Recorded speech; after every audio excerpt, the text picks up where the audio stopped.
안녕하세요. 행복씨앗입니다. 오늘은 오전 시황에서 말씀드린 대로 특강을 하나 준비했습니다.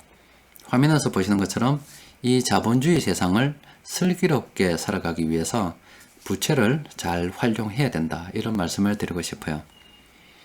아마 오늘 이 내용을 듣다 보면은 연세가 있는 분들 중에서는 땅을 치고 후회하시는 분들도 있을 수가 있고, 또 젊은 분들 중에서는 야, 생각을 바꾸면은 이렇게 달라질 수가 있겠구나, 이런 것들을 느끼는 분들도 계실 수가 있어요.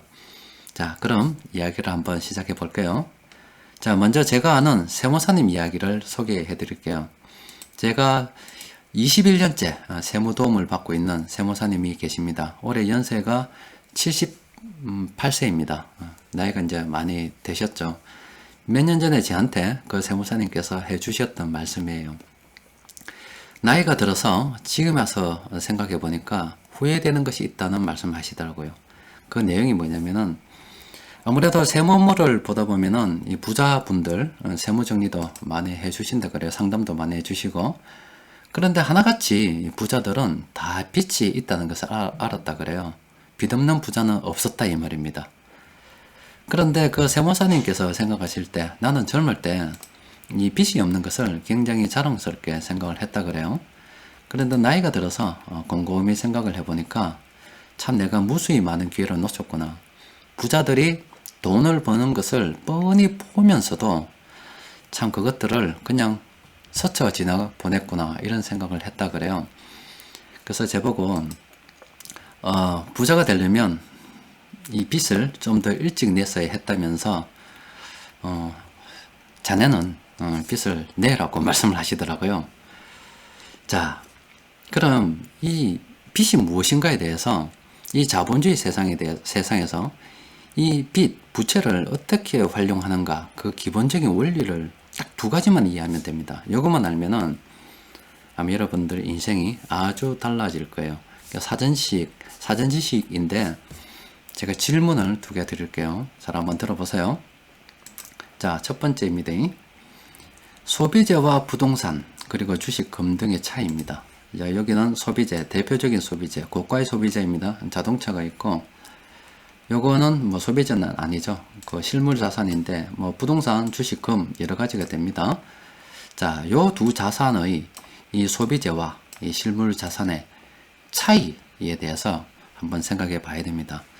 자, 10년 후에 이 자동차와 아파트의 가치는 어떻게 되겠는가? 자, 요거를 한번 곰곰이 생각해 보세요. 그리고 두 번째 사전 지식입니다. 요거 알면 돼요. 자, 만약에 돈이 지속적으로 늘어난다면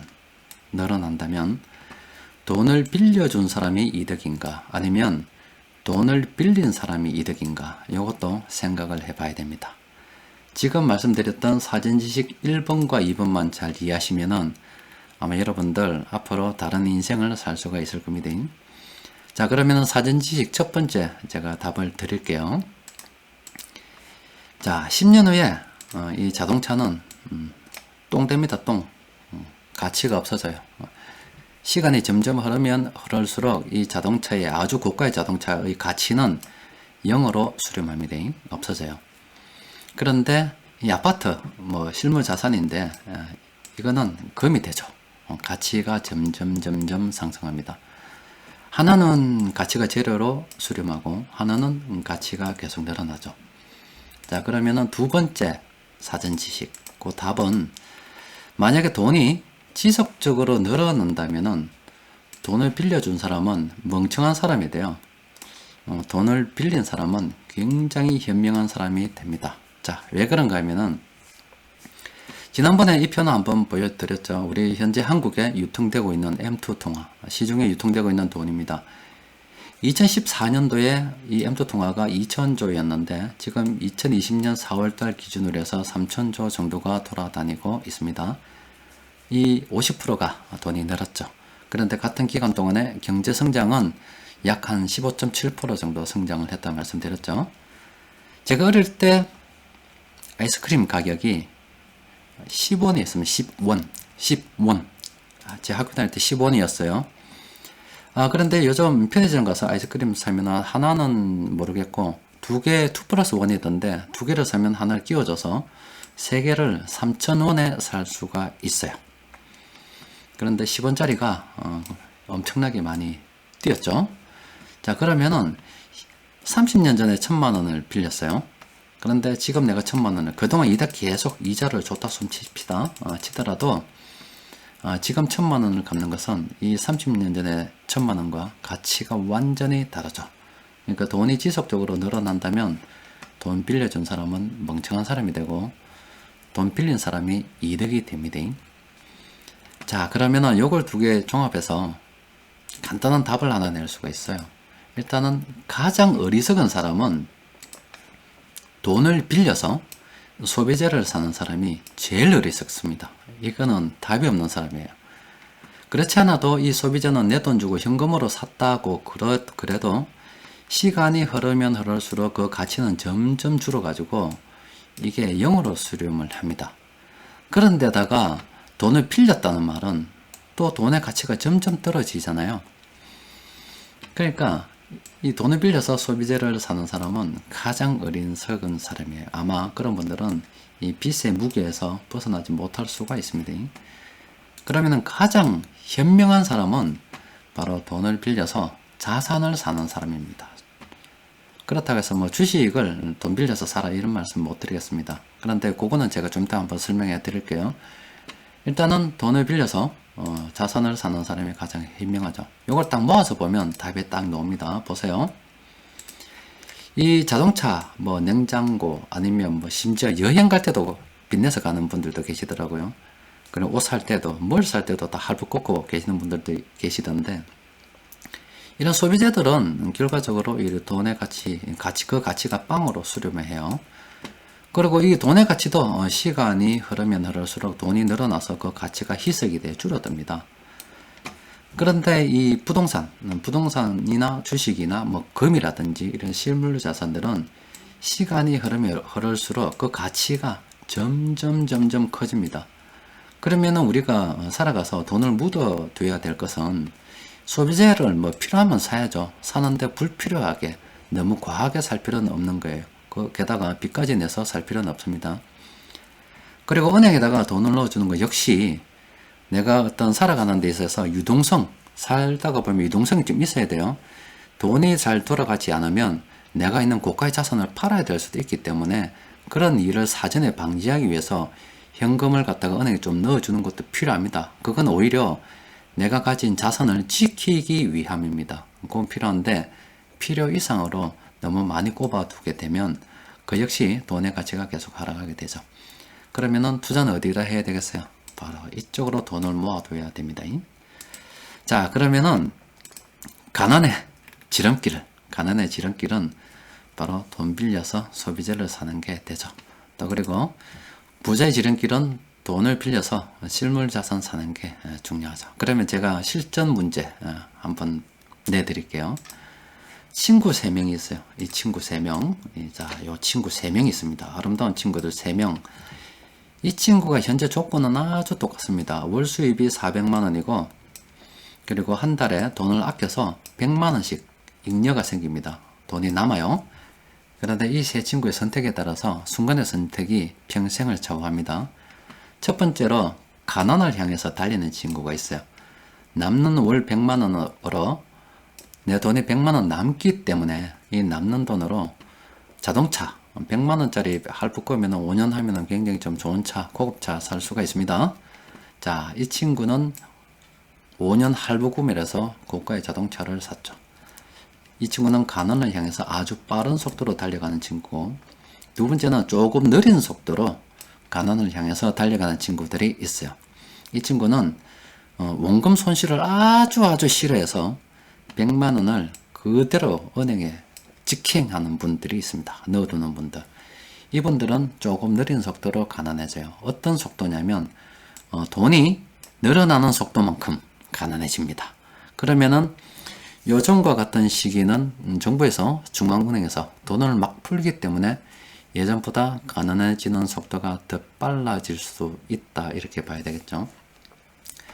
그런데 부자를 향해서 달려가는 친구가 있어요. 요건 조금 극단적인 예입니다만은 일단 100만 원을 은행에다 줍니다. 그냥 니 물어. 얘다 니 물어. 은행에 줘요. 은행에다 그냥 매달 그냥 니 물어고 줘요. 주고 그 대신 이 100만 원을 가지고 3억이면 3억 뭐 더 빌릴 수 있으면 더 좋겠죠. 원금이자 같이 안 갚아가고 이율이 낮을 때 이자만 주는 걸로 해서 5년간 10년간 빌릴 수 있으면 더 좋습니다. 뭐 5억을 빌리던가 뭐 10억까지는 안 되겠지만 뭐 3억 뭐 5억을 빌렸단 말이에요.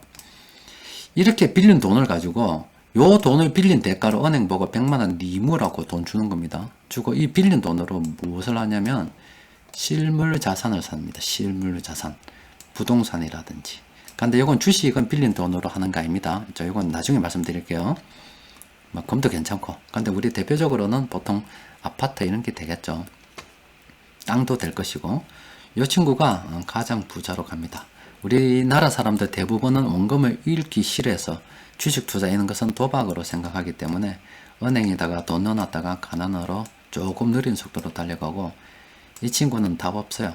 집도 없고 뭐도 없는데 돈 빌려서 소비재부터 산다 그러면은 답 없는 친구입니다. 제일 가난해질 거예요, 이 친구가. 그러면 또 다른 예를 하나 보여드릴게요. 똑같이 현금 2억이 있습니다. 친구가 2명 있습니다. 이 친구 미래가 어떻게 되나 한번 봅시다. 가난을 향해서 달리는 친구가 있어요. 이 친구의 기본적인 생각은 머리에 이렇게 박혀 있습니다. 집을 가지면은 의료보험료도 더 내야 되고 재산세도 내야 되고 세금 내야 되니까 앞으로 집값이 떨어질 거기 때문에 3억짜리 집에 2억 전세를 들었어요. 이 친구의 생각은 그랬기 때문에 집을 소유를 하지 않고 전세를 들었습니다. 부자를 향해서 달리는 친구는 이 3억짜리 집을 1억 대출로 아예 매수를 해버렸어요. 은행에다가 돈 빌려서. 이 친구 생각은 돈의 가치가 계속 떨어지니까 빌린 돈은 집값이 오르면 저절로 정리될 거기 때문에 집을 샀다 이 말이에요. 이 친구는 가난해지고 이 친구는 부자가 될 거예요. 그러면 그 결과를 보면 이렇습니다. 자, 한 6년 정도 비교해서 보여드릴게요. 2014년도에 우리나라 M2 통화가 2천조, 2020년 4월달에 3천조라고 말씀드렸습니다. 돈의 가치가 정확하게 절반으로 줄었습니다. 이 가난을 향해서 달리는 친구는 요 부자 친구부터 먼저 설명해 드릴게요. 자, 3억짜리 집이, 이건 평균을 이야기하는 겁니다. 말 그대로 더 오르는 집도 있을 거예요. 어떤 사람은 3억이 10억짜리 집이 된 사람도 있고, 어떤 사람은 뭐 오르지 않아서 3억으로 된 사람도 있을 거고, 더 떨어진 사람 별로 없을 거예요. 뭐 그 중간 어디엔가 있을 사람들도 있을 건데, 여기에 늘어난 돈으로 딱 계산하면은 이 3억짜리 집이 가치의 재평가로 인해서 4.5억으로 상승했습니다. 그러면은 처음에 1억을 대출을 냈죠. 현재 자기 재산은 3억 5천이 됩니다. 돈가치 하락을 실물자산 부여로 이익을 보게 됐죠. 이 가난을 향해서 달리는 친구는 자, 빚내기도 싫고 뭐 했잖아요. 그래서 이 시간이 6년 정도 흐르니까 3억짜리 집이 4억 5천이 되었습니다. 그러면 이 집, 이제 이 사람은 선택을 해야 돼요. 만약에 내가 이 4억 5천짜리 집에 계속 살려고 그러면은 전세금을 더 내야 됩니다. 그러면은 내가 2억 처음에 들고 있었죠?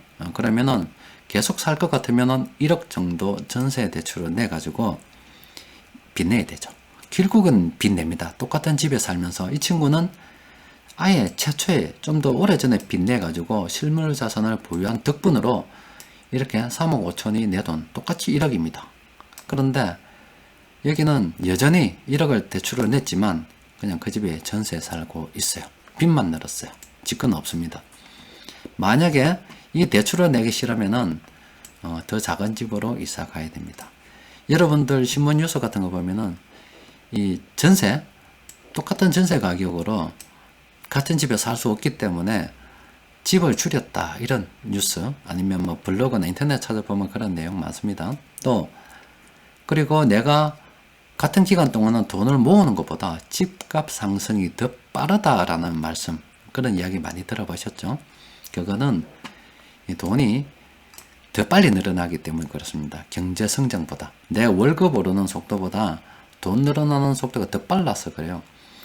그러면은 이 가난을 향해서 달린 친구는 계속 가난할 수밖에 없겠지요. 자, 여튼 제가 여러분들께 말씀드리고 싶은 것은 이 자본주의 세상에서는 빚을 어떻게 이용하는가에 따라서 전혀 다른 미래가 펼쳐집니다.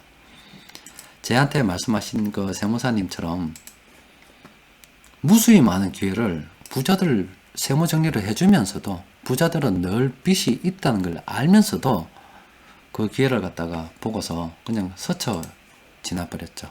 나중에 뒤늦게 후회를 했어요. 아마 지금 연세 있는 분들 중에서도 그런 분들 많을 겁니다. 정리를 하면 이렇습니다. 여튼 이 소비재는 가능하면 현금으로 사는 게 좋습니다.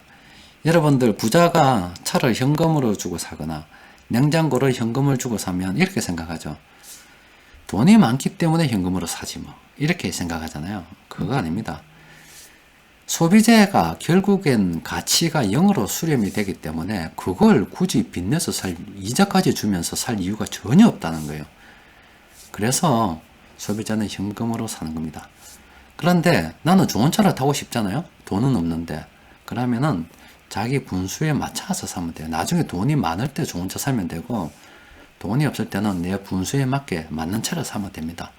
그런데 분수에 맞지 않게 좋은 차를 사려고 무리를 하다 보니까 빚을 낼 수밖에 없죠. 그렇게 되면 인생이 전혀 다른 방향으로 흘러가게 돼 있어요. 여튼 이 자본주의 세상에서는 이 빚이라고 하는 것은 일단은 돈이 계속 늘어나는 환경이기 때문에 빚 내는 사람이 유리합니다. 돈 빌려주는 사람이 불리해요. 또 그리고 돈의 가치가 계속 하락하기 때문에 실물자산 재평가 현상을 이용하는 것이 좋습니다. 그러면은 내가 돈이 이만큼 있고 여기에다가 우리가 부자들 레버리지 쓴다고 이야기하죠. 바로 부자들은 빚내 가지고 자산 취득을 합니다. 그리고 이 취득한 자산이 돈의 가치 하락으로 이만큼 커지게 되면 이 빚은 상대적으로 줄어들게 되는 거죠. 그런데 이렇게 자산을 취득하는 게 레버리지지 빚내서 소비재를 사보는 거는 그건 망구 쓸데없는 짓이다. 이 말씀을 꼭 기억하시기 바랍니다. 그리고 주식 투자 같은 경우는 이 변동성이 굉장히 크기 때문에 수입이 일정하지 않은 분들은 또 그리고 금액이 좀 작은 분들 집을 사기 위해서는 담보를 내야 되는데 내 돈도 어느 정도 있어야 되는데 그 돈이 없는 분들은 이 주식으로 시작하는 게 훨씬 더 유리하죠. 그런데 또 일정한 수입이 있다. 그리고 내가 은행에서 대출을 낼 수 있다라고 하시는 분들, 그러니까 뭐 공무원이라든지 아니면 어떤 안정적인 직장에 다니는 분들은 내가 잘만 이 수입을 관리하면 이 정도는 잉여 자금을 만들어낼 수가 있죠. 그럼 이렇게 만든 잉여 자금을 그냥 은행에 넣어다 두면 계속 돈이 줄었던데 이 말이에요. 그런데 이 잉여 자금이 계속 뭐 안정적인 직장에 다니기 때문에 계속 이렇게 매달 잉여 자금이 생기면 이 잉여 자금 자체를 줘버리는 거예요. 은행 니 해라. 니 해라. 이 발상의 전환입니다. 니 해라 줘버리고 그 대신 더 큰 돈을 부채를 딱 일으키는 거죠. 그럼 이 부채를 차 사야 되겠습니까? 그런 거 아니다 말씀드렸죠. 소비재를 사지 않고 부동산이라든지 실물 자산을 딱 보유를 하는 거예요. 장기간. 그러면 장기간 보유할 수 있죠? 그럼 왜? 나는 장기간 동안 계속 돈을 갖다가 안정적으로 관리할 수 있으니까 은행에다가 계속 줍니다. 주면 언젠가 이 내가 부여한 부채로 부여한 이 자산은 다시 이만큼 커져서 이 부채가 줄어드는 나중에 정리했을 때 부채를 갚고도 돈이 남는 그런 상황이 옵니다. 여튼 최종 종착지는 뭐냐면은 이런 거예요.